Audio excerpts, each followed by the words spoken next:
वचने तू वचने अति भाविका प्रथम नमन करून माता मा शंकराच्या सुता चरणावरी ठेवणी माता साष्टांगे आता दंडवत दुसरे बंधू शारदा चतुराननाच्या मजा पाकसिद्धी पावे जे सहजा तिच्या चरण मजा दंडवत आता बंधू देव ब्राह्मण जैंचनी पुण्य पावन प्रसन्न होती श्रोते जनतया माटी दंडवत आता बंधू साधू सज्जन हृदय हरीचे ध्यान विठ्ठल नाम उच्चारते जनतया माटी दंडवत आता नमरंग भूमिका कीर्तने उभय होती लोकाटाळ मृदंग श्रोते देखा तया माटी दंडवत ऐशन मन करुणी सकळा हरिकथा बोले बोबड्या बोला ज्ञान म्हणून आपल्या बाळा चालवे सकळा नामा मने विठ्ठल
देहूचे सुप्रसिद्ध साधू श्रीमंत श्री जगद्गुरु तुकाराम महाराजांचा आणि बहुतेक त्यांच्या परिचयाचा सेवेला आरंभ करण्यापूर्वी थोडासा परिहार सालाबाद प्रमाणे घडून आलेला हा भव्याने दिव्य स्वरूपाचा अखंड हरिनाम सप्ताह अखिल कोटी ब्रह्मांड नायक भगवान परमात्म्याच्या कृपेने अर्थात भगवान सिद्धेश्वर भगवंताच्या कृपेने कैवल्य साम्राज्य चक्रवर्ती ज्ञानोपराय जगद्गुरु तुकोपराय आदि करून सर्व साधू संत महात्म्यांच्या आशीर्वादाने तुम्हा सर्व भाविक भक्त मंडळींच्या सहकार्याने गावातील सर्व तरुण मंडळी व कार्यकर्त्यांच्या विशेष प्रयत्नाने घडून आलेला हा भव्याने दिव्य स्वरूपाचा अखंड हरिनाम सप्ताह तथा संगीत श्री राम कथा महोत्सव कथा प्रवक्ते आपल्याच गावचे श्री हिरोक्तीबाई आदरणीय दत्ता महाराज यांच्या विद्वत्ता प्रचुर हृदयस्पर्शी रसाळवाणीद्वारा आपण रामकथा श्रवण केलेले आणि त्या संबंधाने सर्व भाविक भक्त मंडळ ग्रामस्थ मंडळ आपल्या सिद्धेश्वर संस्थांच्या वतीने आमचे श्री हिरोक्तीबाई आदरणीय वंदनीय भगवान महाराज वरपगावकर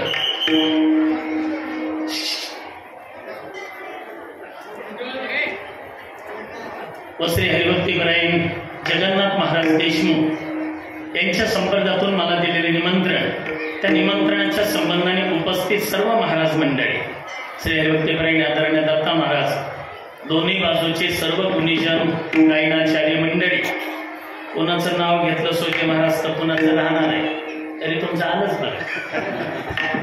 पुन्हा मृदंगाचार्य आमचे आपल्या भागातलं वैभव, मृदंग क्षेत्रातलं श्री हरिभक्तीपरायण माऊली महाराज सोन्नेकर, उपस्थित सर्व महाराज मंडळी, आई बहिणी, वडीलधारी मंडळी, टाळकरी बांधव, मृदंग वादक, काहीपर्यंत परमार्थातील जाणते परमार्थिक श्रोते आणि मला ज्यांच्याबद्दल स्वाभिमान आहे त्या माझ्या सर्व वारकरी मंडळींना मनोभावी वंदन करून आपल्या कीर्तन सेवेला प्रारंभ.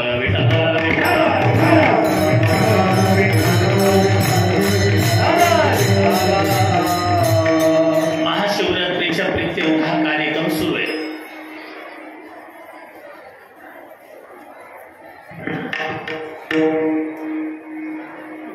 थोडं आपापसातलं बोलणं बंद करा.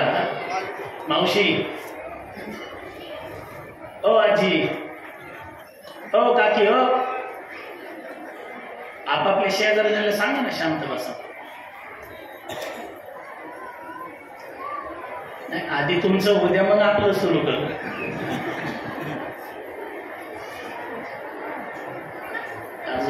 महिला मंडळी ऐका ना, गप्पसा ना, गप्पसा. महिला मंडळ खाली बसा, गप्पसा. उभा राहिला खाली बसा आणि बोलू नका आपसापसात. विठ्ठल विठ्ठल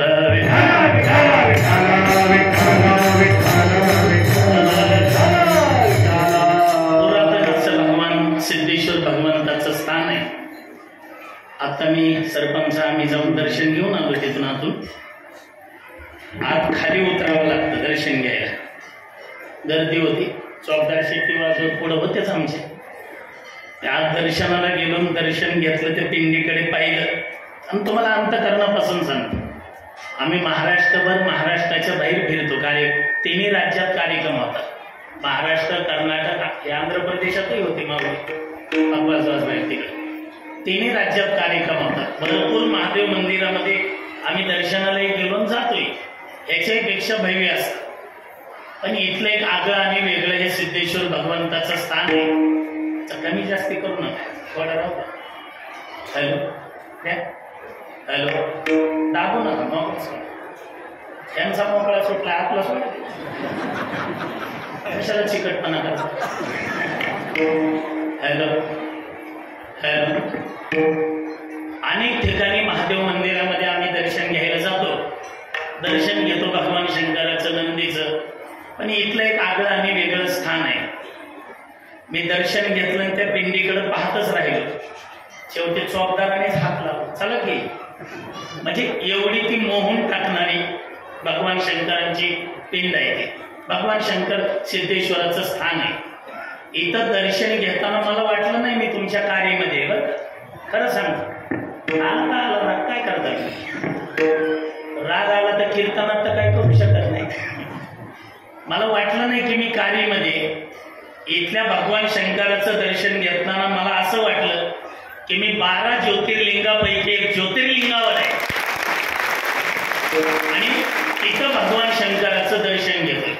बघा ना तुम्ही, ही गर्दी पहा. अगदी आपल्या या तालुक्यामध्ये, जिल्ह्यामध्ये, बीड जिल्हा म्हटलं की 12 ज्योतिर्लिंगापैकी एक परळी वैजनाथ. त्याच्यानंतर आपल्या जवळ हरिश्चंद्र पिंपरी. आणि जे काही अग्रक्रमाने होणारे सप्ताह आहेत, जे अग्रक्रमाने संस्थांची नावं घेतली जातात, त्याच्यामध्ये अग्रक्रमाने नाव घ्यावं लागेल आपल्या सिद्धेश्वर संस्थांचं. बघा तुम्ही, परिसरातून सगळा भाविक भक्त मंडळात मंडप हॉल कमी पडला. तिकडं कट्ट्यावर, वट्ट्यावर, झाडावर नाही, जिकडं बघाल तिथपर्यंत समाजच आहे. आणि किती जरी सभा मंडप मोठा केला तरी कमीच पडणार आहे. कारण परमार्थातलं सुख आहे. सुख घडोघडी वाढू लागेल, हे वाढत जाणार आहे. आजचं हे काल्याचं कीर्तन आहे. वारकरी संप्रदायामध्ये सप्ताह 5 दिवसाचा असो, तर कळायला जाईल, 5 दिवसाचा असो, 8 दिवसाचा असो, 15 दिवसाचा असो, 1 महिन्याचा असो, नाही तर 1 वर्षाचा असो. काय म्हणतील लबडे महाराज, सप्ताह काय वर्षाचा असतो का? आता देऊळ आहे का या जगद्गुरु तुकोबारायांच्या बीजेपासून पुढच्या बीजेपर्यंत वर्षभर सप्ताह आहे. म्हणजे या दिंडीचा 8 दिवस, त्या दिंडीचा 8 दिवस. वर्षभर जरी सप्ताह असला तर सप्ताहाची सांगता ही काल्याच्या कीर्तनाने होते. काला झाला म्हणजे वेगळं सांगावं लागत नाही कार्यक्रम झाला म्हणून. काला झाला सोजे महाराज झाला आता. आणि काला झाल्यावर जर बुवा पुन्हा गावात आला तर लोक म्हणतात का आला. हे आजचं काल्याचं कीर्तन आहे. वेगळ्या भाषेत सांगायचं झालं तर हे पगाराचं कीर्तन आहे. पगार म्हणजे दुसरा पण घेऊ ना. 7 दिवस कुणी इथं चटया टाकण्याची सेवा, कुणी स्वयंपाक करण्याची सेवा, कुणी जी सेवा केली असेल त्या सेवेचं फळ स्वतः भगवान परमात्मा आपल्याला आज देतात. काही काही गोष्टी अशा असतात की न विसरणाऱ्या आणि विसरूच नाही त्या गोष्टी. एक जण मुंबईला गेले मुख्यमंत्री साहेबाच्या भेटीला, आपले शिंदे साहेबाच्या भेटीला गेलं. सागर बंगला का वर्षा काय असेल ते, कधी बंगला बदलून सांगता येत नाही. ते बंगल्यावर गेलं. साहेब कॅबिन मध्ये होते. याचा नंबर आला. आल्याबरोबर नमस्कार साहेब. नमस्कार. खाली बस. तिकडं नका पाहू, कॅबिन मधलं सांगायला. खाली बसा म्हटल्याबरोबर ते खाली बसले. कुणीकडे येणं गेलं. ती फाईल समोर ठेवली. साहेबांनी फाईल पाहिली. एवढ्यात पेयेने सांगितलं साहेब जेवणाची वेळ झाली. साहेब म्हणले लांबून आलंय कालीवरून. फाईल बघाय नाही आधी जेवण करून घ्या. साहेबांनी त्याला विचारलं तुम्ही करता का जेवण. त्याला वाटलं आता मुख्यमंत्र्यासोबत भेटतो चान्स कशाला सोडायचा. मग मुख्यमंत्री शिंदे साहेबाच्या मांडीला मांडी लावून बसले एसीच्या रूम मध्ये. जेवण झाले. साहेबांनी काय सही असेल ती केली. कारीमध्ये आलं की कॉलर टाईट करून चालायचं. गावातले लोक म्हणले 10 दिवस नव्हते कपडे धुते एवढे का कॉलर टाईट करते. काय झालं रे. मुंबईला गेलो होतो. मुंबईला आणि एकटाच गेला काय मुंबईला. आम्ही कितीतरी वेळा सरपंचाबरोबर गेलो मुंबईत. अरे पण मुख्यमंत्री साहेबाच्या भेटीला गेलो. काय झाली का भेट झाली याच्यात नवल नाही. मुख्यमंत्री शिंदे साहेबाच्या मांडीला मांडी लावून जेवण केलं बंगल्यावर. लोक म्हटले बापरे आम्ही 2-2 दिवस प्लॅटफॉर्मवर वडापाव खाऊन राहतो तरी साहेबाची भेट होत नाही. तू जेवण केलं. काय होतं रे जेवायला.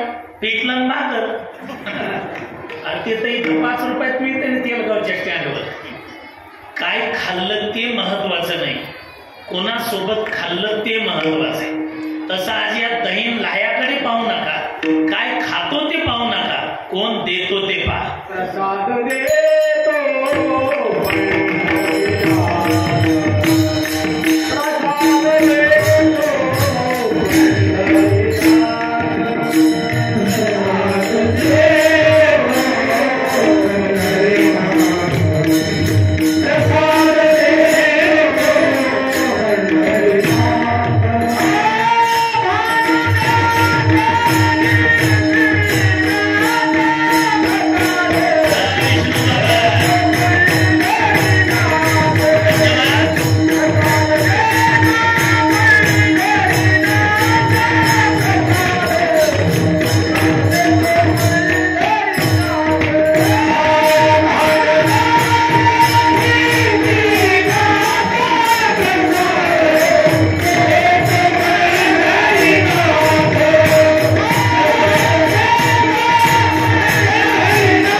चांगलं चालल्यावर काय गरज आहे का कमी जास्त करायची. प्रसाद देतो पंढरीनाथ. भगवान परमात्मा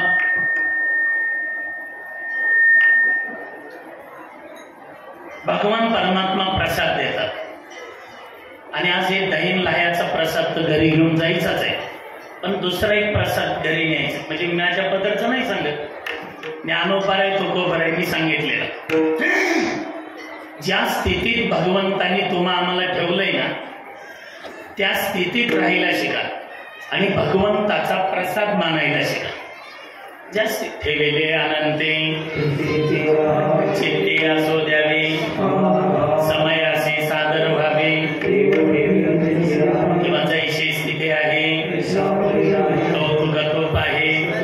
ज्या स्थितीत ठेवलंय त्या स्थितीत राहायला शिका आणि भगवंताचा प्रसाद मानायला शिका. आपल्याला काहीच दुःख नाही. आपल्या पूर्वजांकडे पहा, ज्ञानोबारायांकडे पहा, तुकोबारायांकडे पहा. पोटभर खायचे पीठ भात ते मांडे भाजायला खापर नाही दिलं होते, ती झोळी फाडली तरी ज्ञानोबारायांनी कधी दुःख व्यक्त केलं नाही. ज्या स्थितीत ठेवलं उगच नाही. आज प्रत्येक घराघरात फोटो लागले. उगच नाही आज दया दुधाने लोण्याने अभिषेक होत माऊलींच्या समाधीला. ज्या स्थितीत ठेवलं आज महाराष्ट्रातली कोणती दिंडी निघू दे भजन एकच आहे, ज्ञानोबा तुकाराम संध्याकाळी गुलाबजाम. ज्ञानोबा तुकाराम म्हटलं की संध्याकाळी गुलाबजामुन मिळतात. ही ताकद आमची नाही, ही ताकद ज्ञानोबारे तुकोबारांची. लोक म्हणतात विज्ञान एवढं पुढे गेलंय, ज्ञानोबा तुकाराम म्हणून काय होतंय, विठ्ठल विठ्ठल करून काय होतंय. संत म्हणतात काय होत नाही ते सांग. काय नो हे केले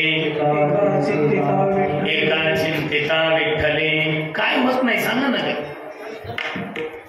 तुका म्हणे खातो आनंदाचे लाडू, तुका म्हणे त्यांच्या पुढे सांगायचे थोडे थोडे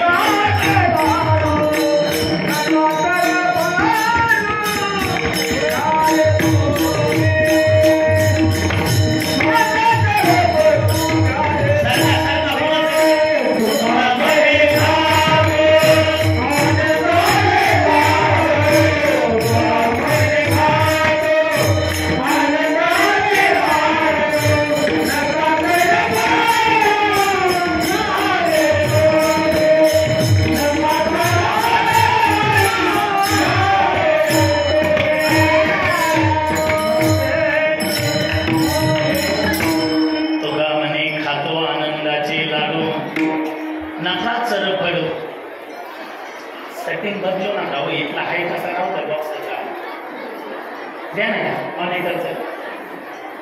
हॅलो हॅलो द्या. बाबा साऊंडच्या समोर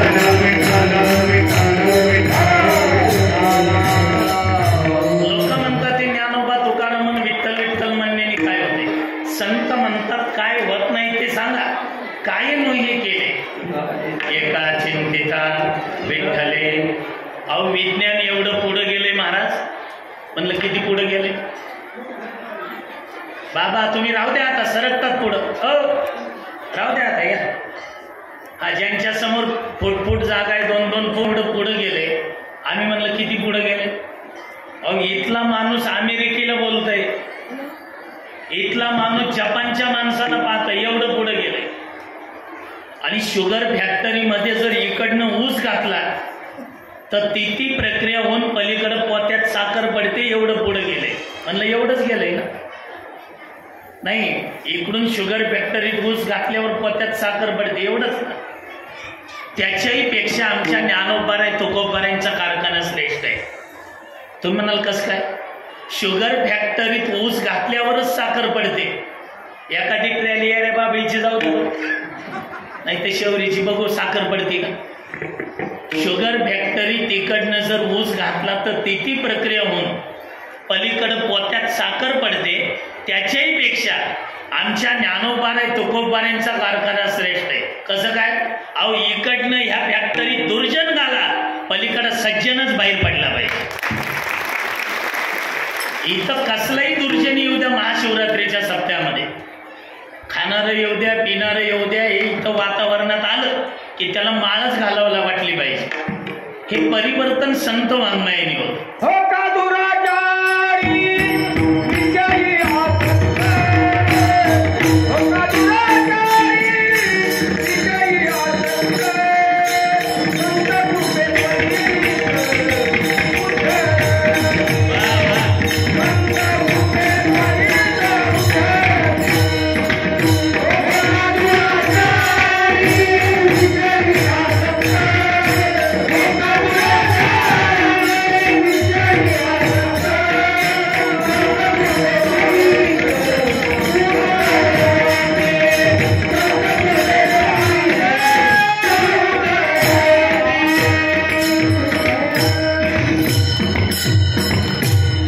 लोका दुराचारी विषयी आसक्त संत कृपा त्वरित. संत कृपेने ताबडतोब तो शुद्ध होतो, त्याच्यात परिवर्तन होतं. म्हणून हा प्रसाद तर घरी न्यायचाच आहे, पण भगवंताने आपल्याला कोणत्याही स्थितीत ठेवू द्या, त्या स्थितीत राहून त्याचा प्रसाद माना. मी म्हणतो सुदामजी एवढी तर गरिबी नाही ना. सुदामजी पोटभर खायची व्यवस्था नव्हती, 2 दिवस झाले खायला काही नाही, आणि दुपारचे 11:15 वाजत आले. पत्नीनं झोळी दिली, सुदामजी झोळी घेऊन आले. मी सगळं नाही सांगणार, मला जेवढं लागतंय तेवढं. आले, कुणी भिक्षा वाढली नाही, पोरं वाट बघत होते. पोरांनी ती झोळी हिसकावून घेतली, मोठ्या आशेनं त्याच्यात वाकून पाहिलं तर काहीच नाही भिक्षा. इथं बसून ते तुम्हाला तिथलं चित्र डोळ्यासमोर येईल. त्या 2-3 मुलांनी ती झोळी तशीच तोंडावर धरली आणि ओक्साबोक्शी रडली मुलं. त्याची पत्नी सुदामजीची, तिचं नाव सुशीला. सुशीलेनं पाहिलं काय झालंय. सुशीला जवळ आली. का रडता रे?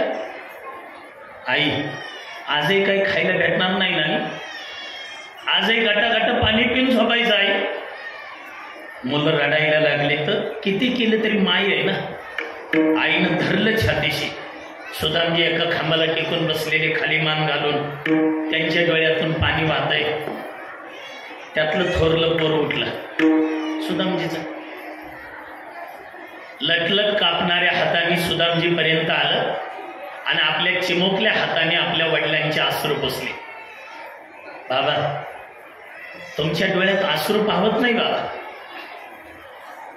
नाही ना काही खायला भेटलं, तुमच्याकडे नुसतं जरी पाहिलं आणि गाटा पाणी प्यालं तरी झोप लागते बाबा. हे गाटा पाणी प्याले. एक पोरग सुदामजीच्या मांडीवर डोकं ठेवून, 2 पोरं सुशिलेच्या. पोरं झोपी गेल्यावर मुंडकी खाली ठेवली पोरांची आणि सुशीला आली सुदामजीपर्यंत. मी काय म्हणते, काय नाही, अजून आपल्याला 1 दिवस नाही भेटलं तरी चालेल, पण यांनी काय पाप केले.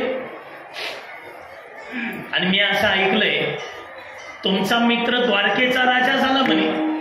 माझा कोण? भगवान श्रीकृष्ण. कृष्णाचं नाव ऐकलं तर ओक्साबोक्शी रडले म्हणे.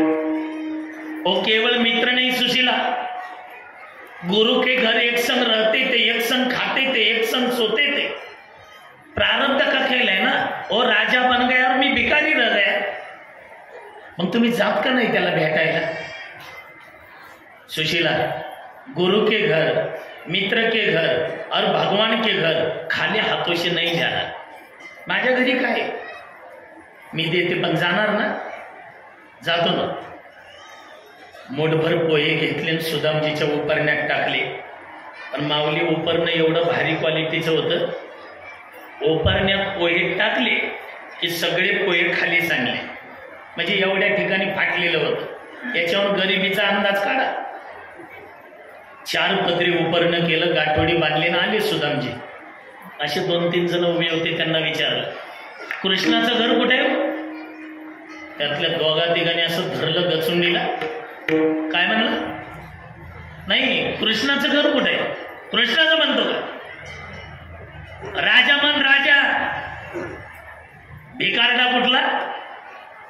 कपडे आहे का तुला घालायला वरे. दुसरा म्हणला, बघतो काय, मारू नका मला, मी ब्राह्मण आहे. सोडलं ते. सोडलं तर सुदामजी खाली मान घालत होते. कृष्णा, बालपणी मी किसन्या म्हणायचं तुला, किसन्या, आणि तू सुदाम्या म्हणायचा. आज कृष्ण म्हटलं तरी तुझ्या राज्यातले लोक रागवतात रे. तू तर ओळख देशील ना. त्यांनी सांगितलं, इथून पुढे जा, उजव्या हाताला वळा. असे भागदार चोपदार काटे घेऊन उभे असतील, तो भगवंताचा राजवाडा. आले होते ना. मुख्य गेट मधून आत पाऊल टाकणार तेवढ्यात त्या खाकी कपड्यावाल्यांनी काटे आडव्या केल्या. रुको, क्यों? आप अनजान व्यक्ति हो, अंदर नहीं जा सकते, आपको इजाजत मांगनी पड़ेगी.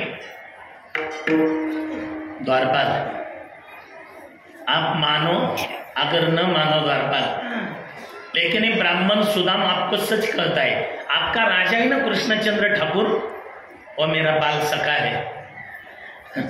त्यातलं एक हसायला लागलं. तुझा सखा? अरे चप्पल आहे का? चप्पल, कपडे नाही तुला मित्र म्हणतो.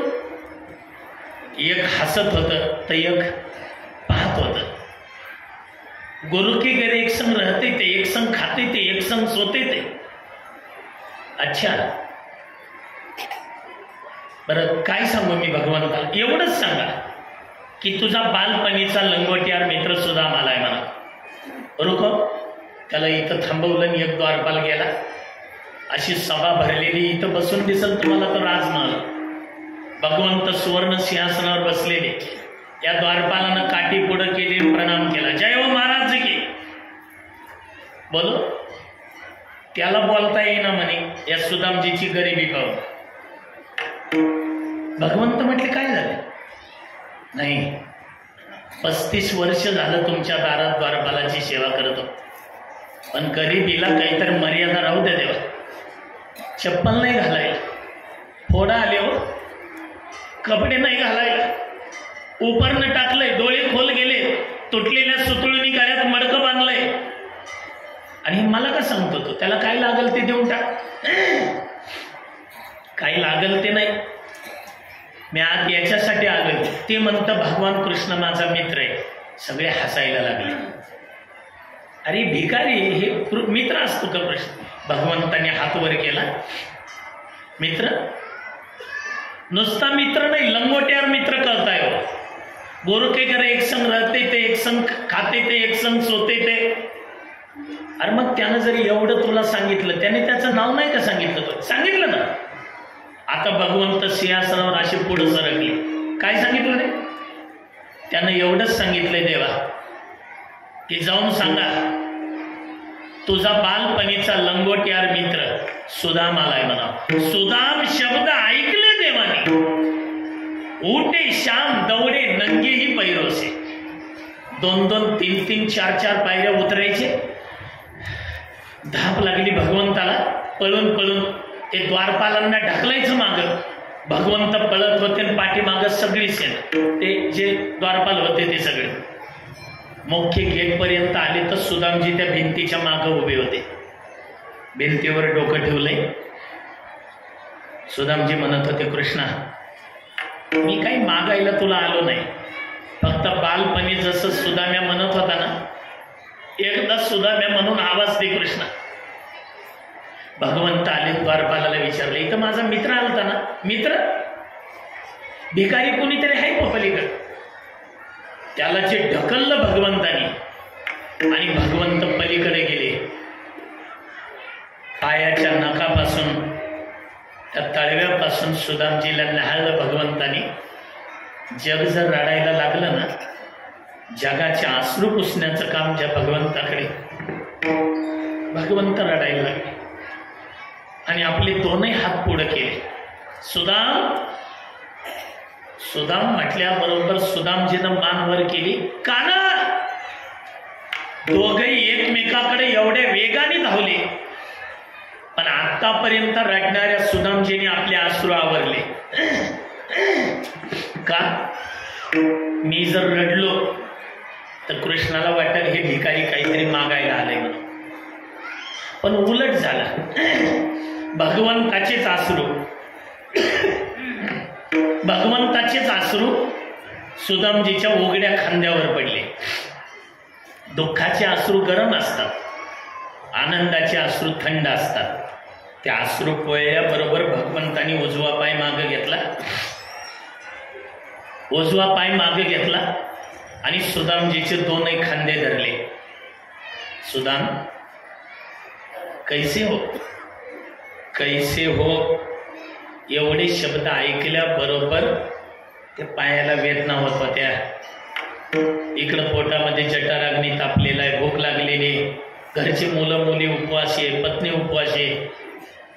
आतापर्यंत आवरलेला अश्रूचा बांध फुटला आणि पुन्हा मिठी मारली. काना,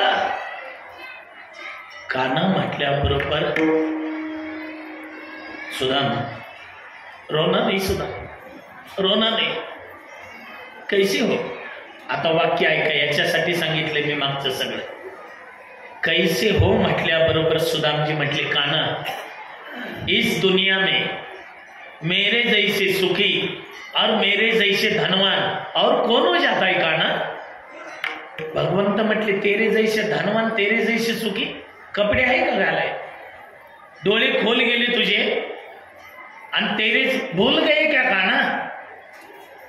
संपत्ति और विपत्ति की परिभाषा सांदी पानी ऋषि पढ़ाते समय क्या कहते थे काना. बच्चे लोग, संपत्ति संपत्ति नहीं है और विपत्ति विपत्ति नहीं है. कान खोलकर सुनो, भगवान को भूल जाना ये सबसे बड़ी विपत्ति है और भगवान को याद रखना ये सबसे बड़ी संपत्ति है. भगवंताचा आठव होणं ही सगळ्यात मोठी माझी संपत्ती आहे.